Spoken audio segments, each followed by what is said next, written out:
what do you think one thing is that Gen Z is actually getting right about like work and money? You're sort of like the op of Gen Z. I know. This is Financial Tea. Okay, welcome back to Financial Tea. This is the podcast where I teach you how to build wealth with a side of market drama, money scandals, and of course, financial pop culture. Today, we have Ed Elson in the house. Ed, welcome to the Financial Tea. Thank you. Great to be here. But first, let's get into the MDJ Market Report. What's up, Sippers? Welcome back to the MDJ Market Report, where I cover the top stories you need to know to see where the money is moving this week. And if this market report feels a little different, it's because it is the first one I am recording as a New York Times bestselling author. And I just want to say to my Sippers, thank you so much. If you are watching or listening or following me, like this happened because of you. And I just feel so grateful. It was my biggest dream. And I also just feel so strongly about everything I wrote in the book. So I think what makes me the most emotional is just knowing that so many of you now have it and can utilize it and are going to be taking control of your money. So I'm not crying, you're crying, but let's get into it because I do have really good stories for this week. But I just wanted to really say thank you because it couldn't have happened without you. Okay. So for the first story, I want to talk about a pattern that is showing up in women's dating lives that was just written about in The Guardian. And I've named it, I want to call it the new dowry problem, but let me explain. So basically, single women now make up 25% of first-time homebuyers in the US, which is more than twice the rate of single men. So just to be clear, women are building wealth, buying property, and basically doing everything right at record numbers. And a specific subset of men, and I want to be clear, it is a subset, is penalizing them for it when they go out on dates. And of course, we're talking about the men who lose interest the moment that they find out a woman owns her home instead of like thinking it's cool. And these men get defensive. They even might get hostile. Like one woman was interviewed by The Guardian and had a man tell her on a date, "Good luck finding somebody as good as me when you are Miss Independent," because she was buying a house. So here's what I think is actually happening, because this is obviously crazy. Do you remember the dowry system? Back in the olden days, a woman basically had to arrive at a relationship with assets that she would transfer to a man. And I have a theory that this did not disappear. In the case of the dowry system, like her wealth wasn't a sign of independence. It was a price basically of admission into a partnership where she would then be financially dependent on that man. And we've changed a lot since then, right? Like the system legally, I feel like that system sort of dismantled as recently as 1974 when women gained the right to apply for credit cards in our own names. But even though the legal architecture is gone, I think a certain type of man, especially those who are radicalized by all this manosphere content and like obsessed with this provider identity, have sort of rebuilt it culturally. And yes, I am blaming incel technology and red pill content because I feel like the rise of women's economic independence has also risen with that. And they're sort of like competing against each other. And that's not a coincidence. I feel like it is a backlash because for these men, a woman who is already financially whole is a threat. Not because men universally can't handle it, not because like all men suck and we should quit dating and all this stuff. Most can, but because this specific profile of man has built his entire sense of masculinity around being needed financially. And if you take that away and he has nothing to offer, then he has nothing. So if you're wondering what to do, I'm not telling you to like hide your assets or play small on dates. Like that's obviously the worst investment that you can make. You're just going to attract a man whose like comfort requires your diminishment, which is a liability. But I just want to be real that like the new dowry problem is real. These guys exist. But unlike with the original dowry, you get to decide whether you actually pay. So just be strategic about that. And by the way, these men didn't emerge by accident. Like I really feel like the rise of incel ideology and like red pill content sort of rose the same time as like women's economic independence, which I don't think it's a coincidence. I do think it's a backlash.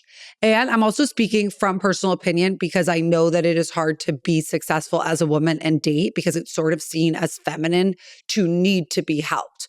But I just think that like for these men who are scared of you and they want you to not be financially whole and can't handle it, it's not because that's wrong. It's because they have built an entire sense of masculinity around being needed financially. And there's a lot of women who buy into that. And so if you take that away and he has nothing to offer, then he doesn't feel like as much of a man, which honestly tells you everything. But I do also just want to remind you that financial independence was never supposed to be like a personality flaw. It's sort of just the whole point. Like, don't let anyone on a date, on a dating app, like in your own head, convince you that building wealth makes you less lovable. The only thing that building wealth does is make you less controllable. And those are not the same thing. And any person who wants you to be controllable is not someone that you should want to be in a relationship with. But I am sorry for you guys because I know that it is hard out there to find a good man who's down for a woman who wants to own a house. But if I swung the other way, I'd date you myself. Okay. Our next story is about Everlane selling to Shein. This is a crazy story because Everlane was that brand that everyone was obsessed with. I think I like still have a gift card to them that spent a decade telling you like exactly what their clothes cost to make and like why ethical fashion was worth paying more for. And now they are selling to Shein for $100 million. Yes, Shein, like the brand that Yale researchers called the biggest polluter in fast fashion, credibly accused of forced labor, anti-Semites, like that Shein. And look, a lot of people are writing about this story. I saw Sammy Cohen Talks did a really great video about it on Instagram. And they're talking about what this basically means for millennial idealism. And because it is sort of like this death of the ethical consumer era, which I get, but that is not the angle that I want to take. I want to talk about the values premium because I think that this is really important for us all to sort of think about as consumers. Because you paid it with Everlane, I paid it with Everlane, and I think we need to call it what it actually was, which is a bad investment. Like, and here's what the values premium actually is. It's basically the extra money that you spend on a product because you believe in what the brand stands for. So maybe you're going to Whole Foods and you're buying like that special organic honey because you follow the founder on Instagram and like they went through cancer and the honey saved them and you want to support them. Or with Everlane, they charge more than classic fast fashion because of like radical price transparency and ethical factories and sustainable materials. And millions of millennials, including myself, paid for it because we weren't just buying a t-shirt. We were buying the story. We were buying the identity. We were buying this feeling that our spending was actually doing something. But the problem is that values don't compound. Values do not build equity. Values do not protect you when private equity or Shein comes knocking to acquire you. And this is actually the same mistake that we make in a lot of financial decisions. Like we often conflate how something feels with what it's worth. So Everlane felt like the responsible choice. It felt aligned with our values, but those feelings aren't a hedge against $100 million exit to like the company that you were supposedly boycotting. Meanwhile, we've got Shein, which is the brand that we were all morally opposed to, acquiring one of our favorite ethical companies for a fraction of what it was probably worth at the peak, which has then expanded their market share in the process. Like the fast fashion company won, and it almost always does. So I'm not saying that I don't have values. I definitely have values, but I am saying that values alone are not a financial strategy. And you have to watch out as a consumer because brands love to sell you your own values back to you at a markup, and they are not your allies. They're actually your most expensive purchase. So the real lesson from Everlane isn't that millennials were naive. It's just that like the market doesn't reward virtue. It just rewards margin. And when the two come into conflict, you already know which one is going to win. Obviously, it's always going to be about margins. And maybe if we learned anything from this, it's to not outsource our ethics to like direct-to-consumer startups backed by private equity. Okay, and for our final story, let's talk about Audemars Piguet. I always feel poor when I pronounce fancy watch names, so please just bear with me.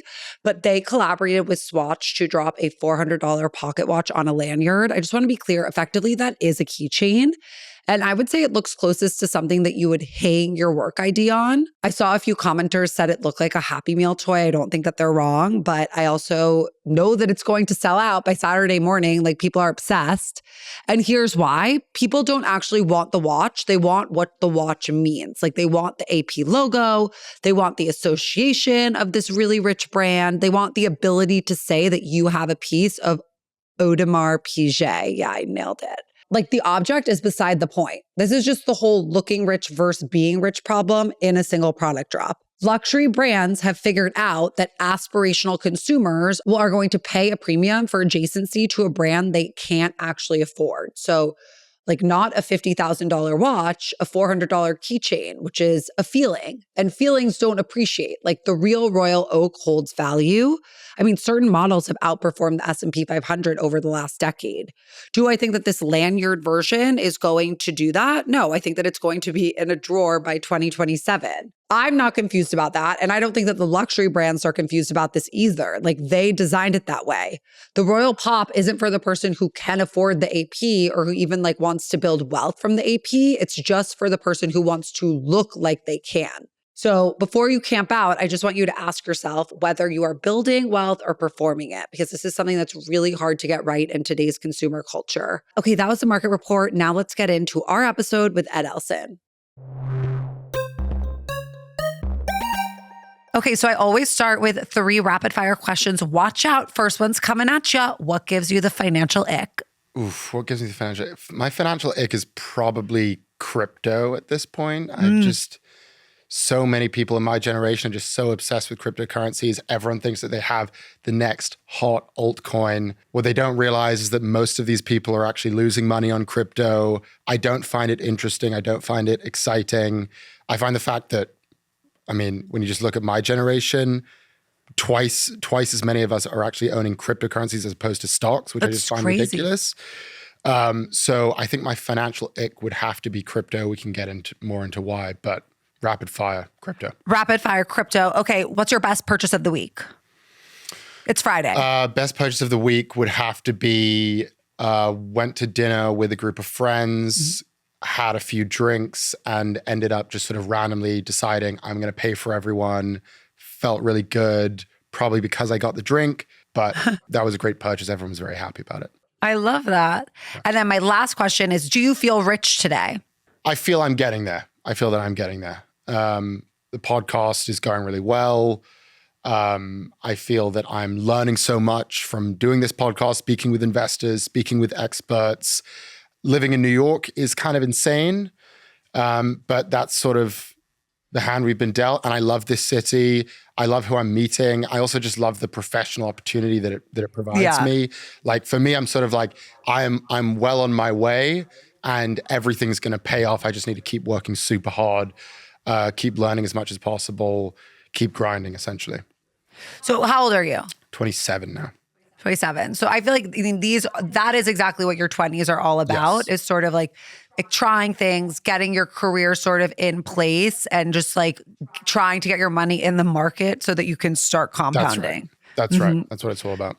You've had this crazy career trajectory. Like, walk us through it a little bit, because you were obsessed with Scott Galloway in college and then became his intern and then became his research assistant. And now you're his freaking co-host. Yeah. It's you and Kara Swisher. Those are the 2 people that he's on the mic with every week. Yes. So walk us through this. How did you make this happen? Well, you kind of nailed it right there. I mean, I was obsessed with Scott Galloway in college. I listened to his podcast and I wanted to do anything to reach out to him. So I was trying to find all these different connections.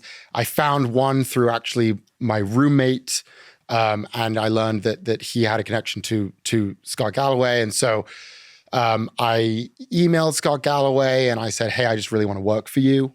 And he took my call. And we had a phone call and he said, I'll let you intern for me. That's what I did my senior year of college. Then he hired me out of college.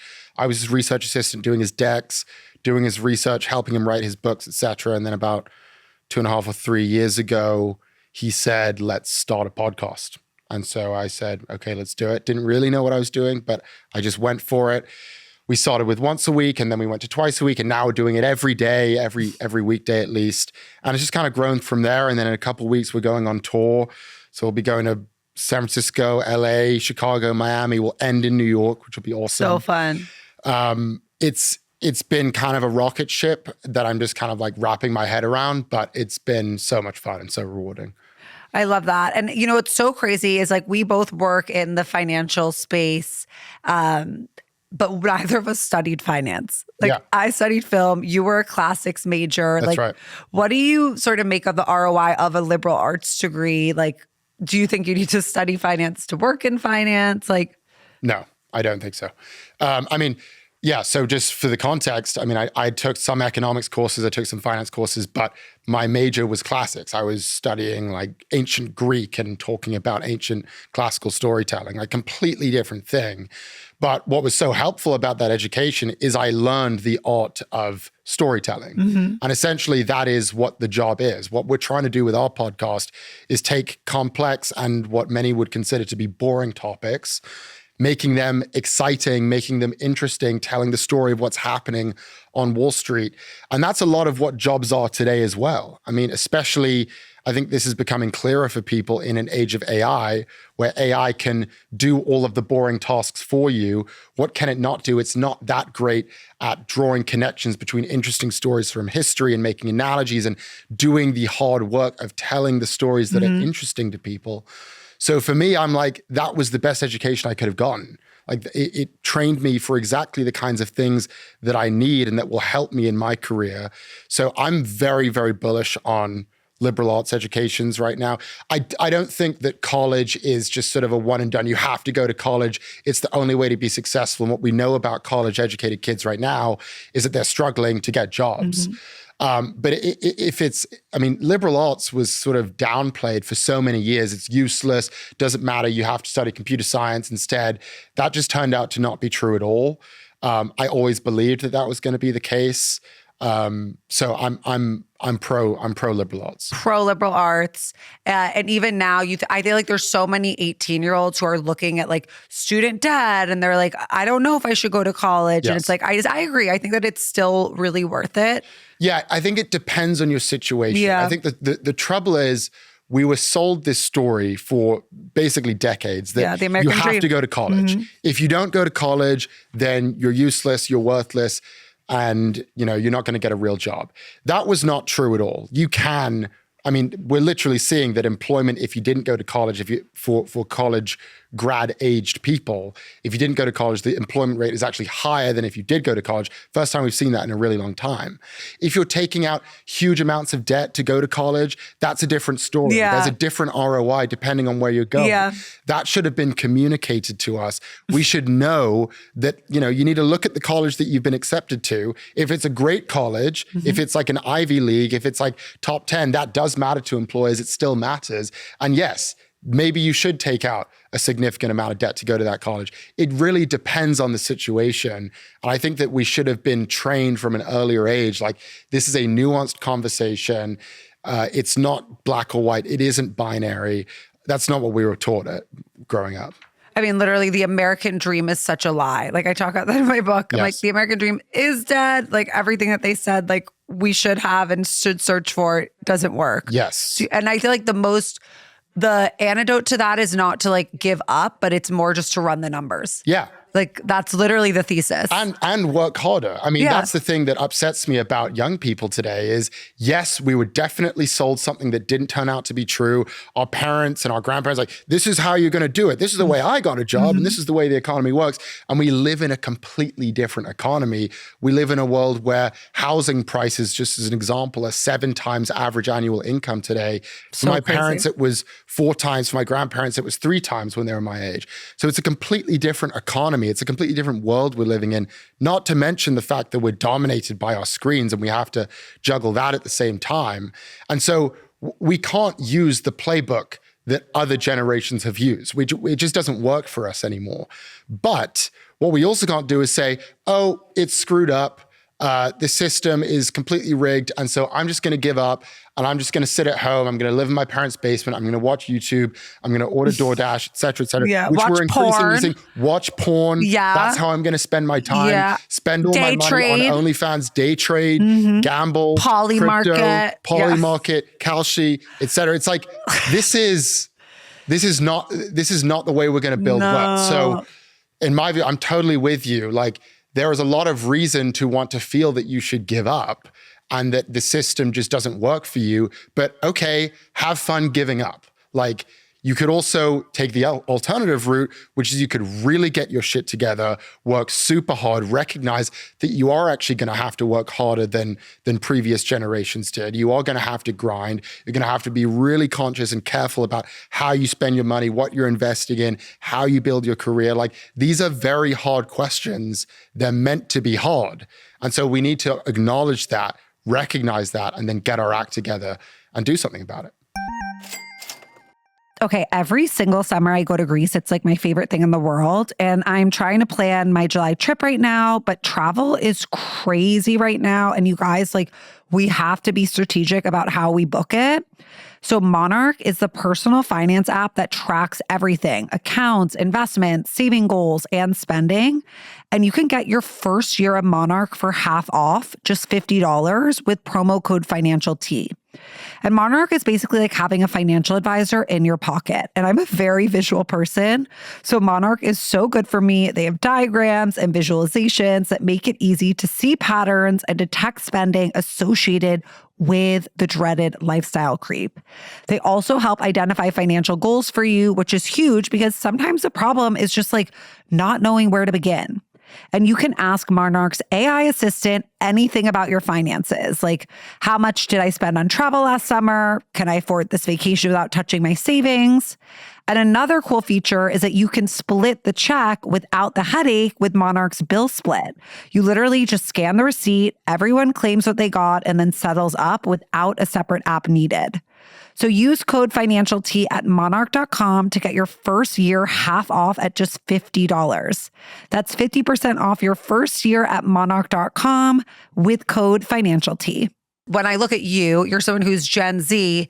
And, you know, when you say work harder, it's hard, I think, for someone who's a little bit lost in their career to know where to put the fire. Like, oh, I want to figure it out. I want to have that career that's going to like take me to the next level. But I don't know where any opportunities are. I don't have a network. And the job that I'm in sucks. I think what you said is the most, like, that's so important to just be like, yeah, it's supposed to be hard. Yes. Like, oh, it's totally figure outable, but it's like, it's definitely going to take some work. Like, no one is going to hand you anything. And by the way, that's capitalism, baby. Yes. Like, you know, cream rises to the top and you're only going to become cream if like you're working really hard. Exactly. What do you think one thing is that Gen Z is actually getting right about like work and money? You're sort of like the op of Gen Z. I know. When I look at our situation, I don't feel that optimistic. And as you can tell, I'm like kind of generally sort of lean towards pessimism, which is not the way to be. I mean, I think it's clear that what we're incredibly good at is technology and using technology to come up with creative solutions to problems. I am bullish on AI. I think that AI is going to be transformative for a lot of people, and I think it's going to create a lot of wealth. But I also have concerns about how that wealth is going to be distributed, where it's going to be concentrated into. And so that to me is also going to be a problem for us. I mean, the trouble for Gen Z is we've come up with all of these, we've recognized correctly that the traditional ways of building wealth and creating value and creating a base and an economic base and economic security for yourself and for your family, they don't really work anymore. Like, you New can't rules of building wealth, baby. Exactly. Thank you, Ed, for selling my book. That's so exactly. nice. And by the way, you should buy this book. Future No, Rich I Person Venmoed by him Haley for Sales. that. Yeah. Continue. Was not paid. I've talked about housing. I've talked about the cost of college, which was a real problem. I should also recognize that stocks are expensive today too. Mm-hmm. You have a world where stocks are very expensive. It's hard to get into that.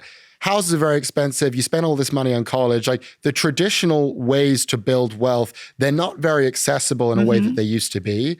And so on the one hand, you have to respect that young people have come up with these creative ideas and creative solutions to getting around that.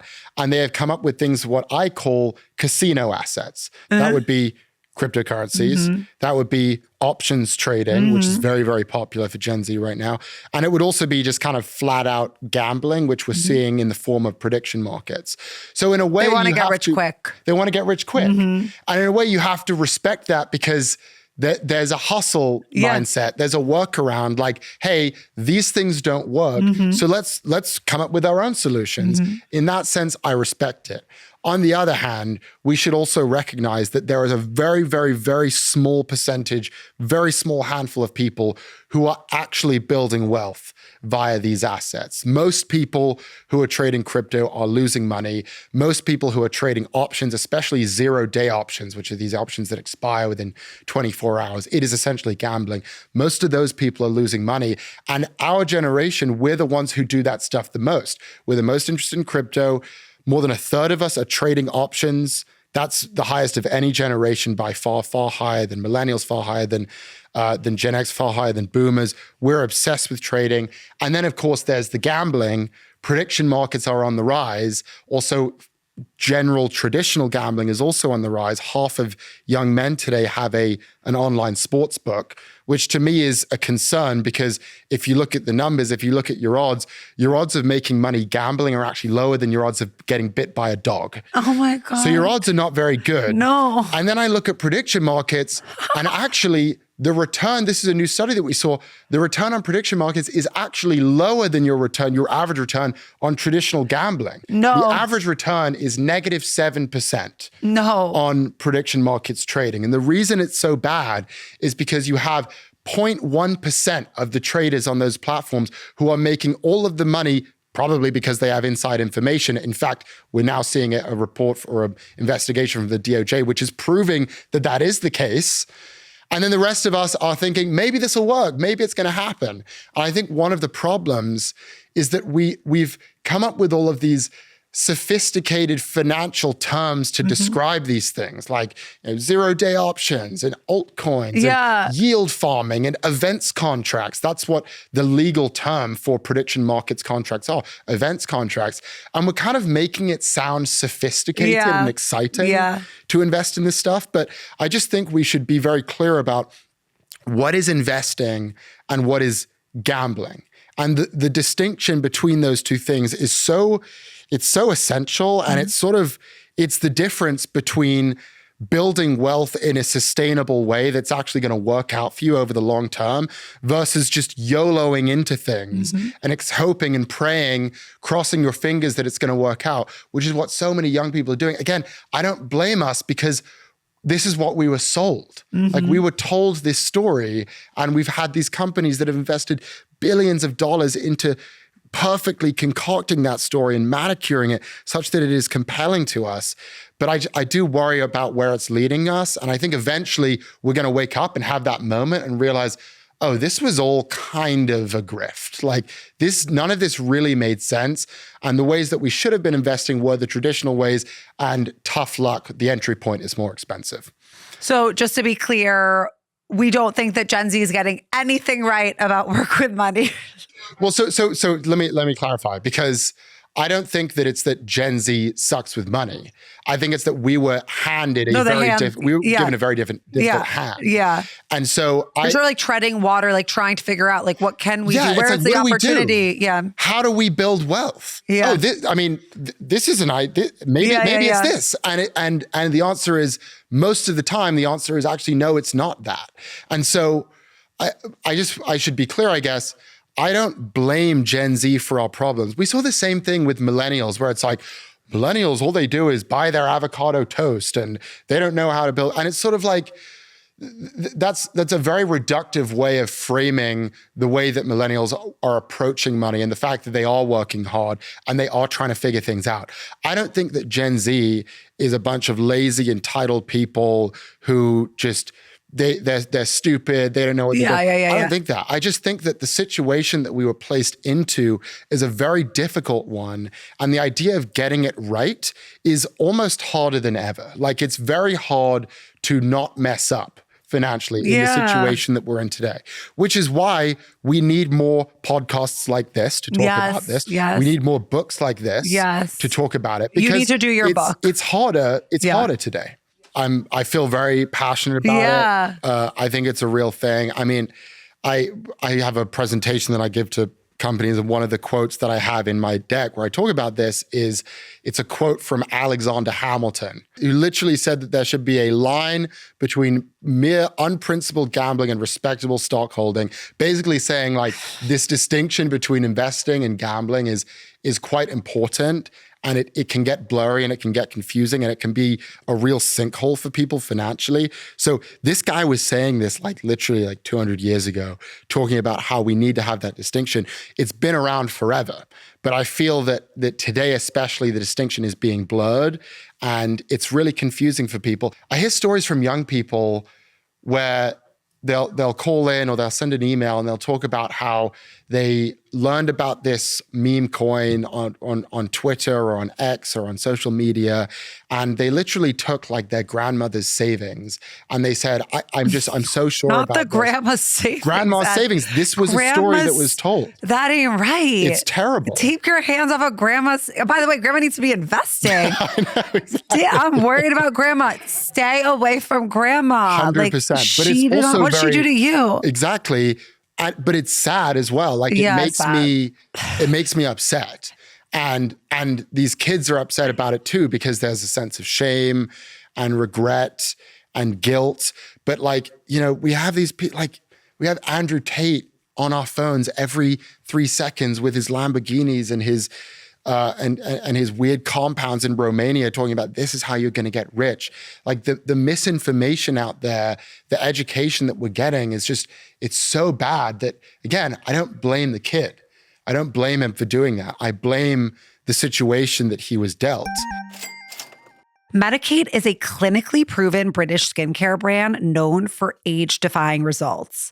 Medik8 was founded by two scientist brothers 15 years ago on a mission to simplify the route to great skin, and its dermatologist recommended. If you don't want the financial commitment or the required downtime for in-clinic treatments, you can invest in your skin with XO PDRN Prismatic Plus Serum. The XO PDRN Prismatic Plus Serum unlocks the power of non-invasive vegan PDRN through advanced biotechnology. It's proven to boost skin's natural rejuvenation by 50%. And guys, I've been using Medik8's new XO PDRN Prismatic Plus Serum, and I have been getting so many compliments on my skin. So visit medik8.us, that's MEDIK, and the number 8.us to discover more. Use code T20 to save 20% off your first order. Okay, so you work for a man who's like obviously so upset about male loneliness epidemic, like the incels, like it's this whole thing. You probably researched the book, like it's a, big thing in your office. Yeah. But meanwhile, you are over here just like being fully in a relationship. And like, I don't know, I feel like as a sort of Prof G Markets head, I would love to know a little bit of the romantic tea, Ed. And I want to know about how you split money with your partner, because I know you guys love to go out to eat. Like, Are you throwing down that card for her always? Are you, is chivalry dead? Chivalry is probably dying. I like to do it. So whenever I can, I put the card down and I buy the dinner. But sometimes she'll say, I want to do this, and she'll put the card down too. Feminism. Yes. But that's nice, because I what I like about that is there's an emphasis on like, we're always trying to be helpful. Like you're always trying to be nice to the other person. And this kind of goes back to what I was saying before, which is usually if you do that, if you're always trying and striving to make your partner's life better, easier, more comfortable in some way, then you're going to get that back in return. And so that's sort of, we it's an investment. But it's an investment. I mean, I think generally speaking, men should be paying, or at least you should be trying to pay. And, if it's a conversation, they say, no, I really want to get this, then okay. But you should definitely be striving to do that. What I think is becoming to be a problem is there is a culture of, all that matters is how much money you have and how much you spend on the date. Like dating is getting more and more expensive, and Gen Z is actually spending more than the average in America today on dates than any other demographic. We're spending more than $200 per date. That's on average. That's a lot of money. It's a lot of money. For average, it's crazy. Like that's not even just in New York. This is not in New York. This was a survey of the United States. Are they going to like Disney? Like how many activities are you doing? Like you just got a maki roll and like split some beer. Like what the hell? Exactly. Or you go on a walk or you do something. Or that's better. Go get sushi. Yes, you can get cheap sushi. No, for sure. Go on a walk. But I also agree with the sushi. And I am a financial expert. Like it's like... But I totally agree. When you're in your 20s, you are so often wanting to be a sheep in wolf's clothing. Yes. Right? Because you are sort of appropriating adulthood and you want to feel like, okay, you're doing it right. And so much of how we're seeing people do that now is with money.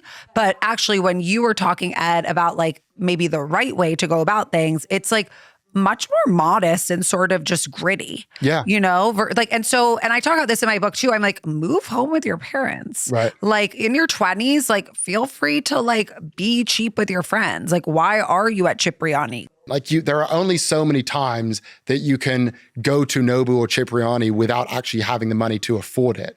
And so what is so much more impressive and I think more attractive to people is like, come up with your own thing that actually makes sense for you. Like don't bankrupt yourself trying to go to these ridiculous places. Like come up with something that is affordable for you, shows that you have taste, you have interests, you're making an effort. So give us some examples, Ed. Like you've romanced successfully, right? Like you got it to the finish line. You've moved in with a girl. Like that is, you've done, that's big time. Like you gotta give us your tips and tricks. Like when you were rolling out that red carpet at the beginning of the relationship, trying to like, you know, seduce this lady who I would like to note I'm meeting on Monday. What was the nice thing for us is that we were really good friends. Mm-hmm. And so I think that was another thing that really helped us is like, you know, it wasn't me trying to sort of flaunt something or be flashy or be really cool for her. It was like our relationship was built off of originally being friends with each other and having this sense of like genuine trust, companionship, friendship. So I guess what I would say is like, instead of going into a date and thinking like, how do I convince this person that I'm the coolest person that's ever existed? Scott, the way Scott puts it is like, a lot of people go on dates and they show up with a representative of themselves. No, it's so true. As opposed to themselves. Yeah. Which is so true. Like, why don't you show up as yourself and see, do we have a connection? I think that's the way to do it. Yeah, it's so true. Yeah. We have to talk about AI. Yeah. Because you recently spoke to Cal Newport and Derek Thompson about AI. So what would you say is the most surprising thing that you took away from that conversation? It's a really interesting conversation. Cal Newport, who was a neuroscientist, and Derek Thompson, who's a great writer for The Atlantic. Basically, we talked about this idea that AI is making us dumber. Mm-hmm. So again, to be clear, I think AI is going to be incredibly productive. We're seeing huge amounts of wealth, huge amounts of productivity. It's incredible for enterprises. I'm not someone who thinks that AI is a giant scam, which is a lot of people seem to think. However, AI in schools is a real problem and becoming a real problem. Mm-hmm. Because what we're seeing is that every student today is using AI to cheat, just flat out. Cheating to do their homework, cheating to do their essay assignments. A study was done where they looked at young students using AI to do their homework, and they had a control group of students who were not using AI. They found that the students who used the AI tools like ChatGPT, like Claude, to do their homework, they did brain scans, and they found that their brain activity was suppressed by 55% when they used the AI tools. And they also noted, which I love that they pointed this out, that is actually lower brain activity, higher suppression than people who are twice over the legal alcohol limit, drunk drivers. So essentially you have a whole generation of kids who are basically drunk drivers doing their homework. But the difference is these are our formative years. This is where our brain is being developed. Mm-hmm. And teachers don't know what to do about this. College professors don't know what to do about this. The technology is advancing so much faster than anything else. And in fact, the thing that was really upsetting is that OpenAI developed an AI tool that was actually able to detect cheating. AI cheating. It had 99.9% efficacy. And they decided to actually pull that tool because they realized this is going to decrease usage among the younger population. They need young people, which is driving a lot of the usage today, to be using AI to help them do their homework, and in most cases, to do the homework for them. So I worry that we have a generation of kids that are getting also, I mean, we talked about the loneliness, the anxiety, troubling things with depression, but also literacy, math scores, science scores. I'm sorry. And this is just the data. Friday. This is the data. Oh my gosh, I'm trying to I know. enjoy myself. I'm sorry to be a doomer. You gotta give us like this is how we fix it. This is how we fix it. Tell us how. My view on how we fix it, you got to start with the root problem, which is the screens and the phones at a very early age. Get rid of the phones in schools, ban them flat out, make sure that we're strict about it. I might sound like a Luddite. Oh, technology is a problem. We're already seeing the evidence. It's a problem for children. And then we should also just age gate social media. Very simple, very easy solution. Australia's done it. Lots of countries in Europe are doing it. Just say, we need to verify your age before you get an Instagram or a TikTok account. And there's your solution right there. That way we'll develop a sense of understanding of how to socialize with people, how to go through that productive struggle that we talked about. And then once you are a fully formed adult, once you've gone through your education, once you've learned about the world, then you get the phone, then you get on the social media. And there are great things about social media. We got to connect because of social media. My whole career is really about using social media to get messages out there, to get my podcast out there. Of course, there's so much great stuff, but we should at least just recognize the downsides and the vices of social media, which are way more emphatic, way more intense from an early age for young people specifically. Totally. And we are like in a niche on social media too, where we're not like doing the nefarious influencing. Well, by the way, this is why we need more people like you. Yeah. And like because I mean, the alternatives, a lot of people say, oh, scrolling, social media, that's stupid. It's like, no. This is where people are spending their time. This is where they're learning about the world. This is where they're learning everything from how to cook, from how to invest, how to get a job. This is where we're being trained. And so the alternative is you could say, oh, I don't like social media. I don't want to be on there. But if you have something productive to offer to the conversation, you should be on social media as much as possible. As much as possible. We need to compete with Clavicular and Andrew Tate. Clavicular, yes. And Ed woke up this morning and he used his hammer. And that's why he looks so chiseled. I have my peptides. Hammer to the face. Hammer to the face. Bone smashing. So important. Well, Ed, thank you so much for coming on The Financial Tea. I think this is going to be the first of many appearances. You're going to be our Gen Z correspondent. We love it. Just, boots on the ground. Thank you. Thank you so much. This was a lot of fun. It was a lot of fun. And, Ed, stay rich. I will. I'll try. Thank you. Thank you.